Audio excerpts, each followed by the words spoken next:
gets fatal at the end of the day? So once at this point, especially with an outbreak, and also even when there's no outbreak, if you're stooling and you have passed at least 2 loose stools, right, within a short period, right, you need to seek care. And then you just pass one stool and it's rice water is like watery whitish, and you see it's like the tap has been opened and then everything is just gushing out liquid form. You need to seek help, right?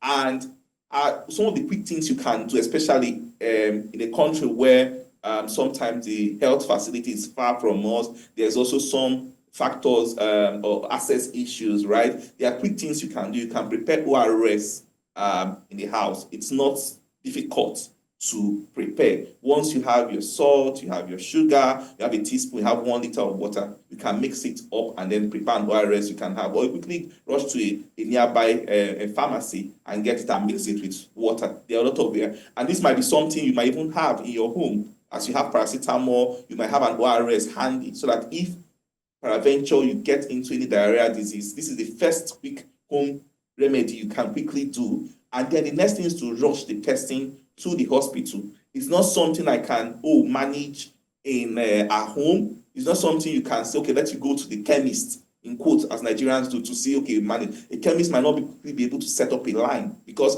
with diarrhea, in cholera, pardon me, you must rehydrate that patient, because what really kills people with who have a cholera is not really the disease right itself, it's just the symptoms. So when you keep passing those stools frequently, then you get dehydrated. That's, you lose water, a lot of water, and with that your organs begin to shut down and then death is imminent. So my advice to everyone watching me today is, first of all, you've done things to prevent yourself from getting cholera, as we mentioned earlier on. If peradventure it happens, please quickly give that person an oral rehydration solution. It's out there. Something you can purchase off the counter, and then rush that person to the nearest health facility. It is not something you can treat at home. That was my advice to people watching us today. All right, let me just quickly follow up with this question now. The Lagos State government has come up with a center where persons with this, whoever has perhaps contracted cholera, can quickly be brought in to administer treatment and all of it. But talk to us about access to treatment as it is. There are reports saying perhaps there are vaccines, there are ways to quickly address this, but what's the level of accessibility to treatment as it is, and what state governments can do to quickly curb the rising spread? We know that in some states, like in the north, we're already seeing some states, Zamfara, Nasarawa, Katsina, Bauchi, and we also have in Delta, Rivers State, and all of that, and Lagos as inclusive. So what can we be doing now quickly to addressing these matters? Yes, I'm happy you mentioned there's a vaccine, and it's one of the very cost-effective and potent way to prevent cholera. We have an oral cholera vaccine that has been approved by the World Health Organization, approved by our NAFDAC to use in Nigeria. So our advice, that mass vaccination, that's one of the response whenever you have an outbreak of this nature. But then also, it's also increased surveillance, because as I mentioned, there are a lot of people at the moment who are dying in communities because of cholera, and it's not reported because there is no strong surveillance system to pick it up.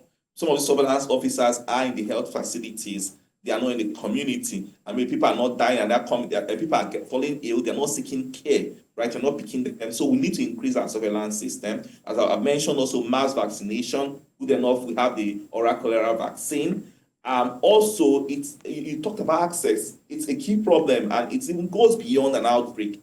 In this country right now, I don't think there is over 10,000 functional PHCs in Nigeria, serving over 250 million, or what's our population as of today, right? Now, PHCs, primary healthcare centers, are the ones that should provide 60%, take care of 60% of the population and their health needs, right? But where you have just a little number that are functional, then it limits the access. And that's why you see people begin to patronize chemists, pharmacy, our tertiary system, the teaching hospitals that should be research centers, right, are now being overburdened, right? So I think that government needs to do more to improve access. And one of the ways you do that is ensure that you have functional, not just infrastructure. There are a lot of PHCs scattered else in this country that are being locked up with equipment inside. They are not functional, right? You need to have functional PHCs, right?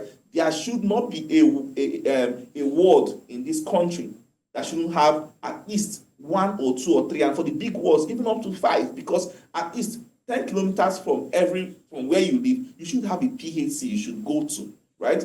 And then also there should be improved health education, because the health seeking behavior of people, especially some Nigerians, are very poor. You're ill, you want to wait until it gets bad.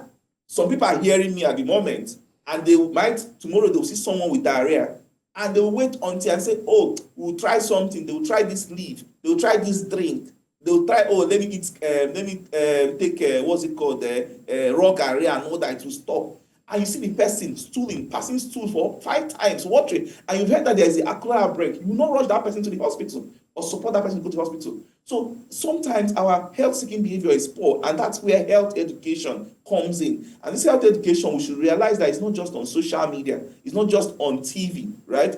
Our people in our local communities do not have access to something, so we have to use traditional means, town criers, and whatever means that resonates with them, and people who they listen to, the religious leaders, the traditional leaders, to pass this information to them and say, there is an outbreak of cholera. If you see anyone stooling, take that person to the health facility.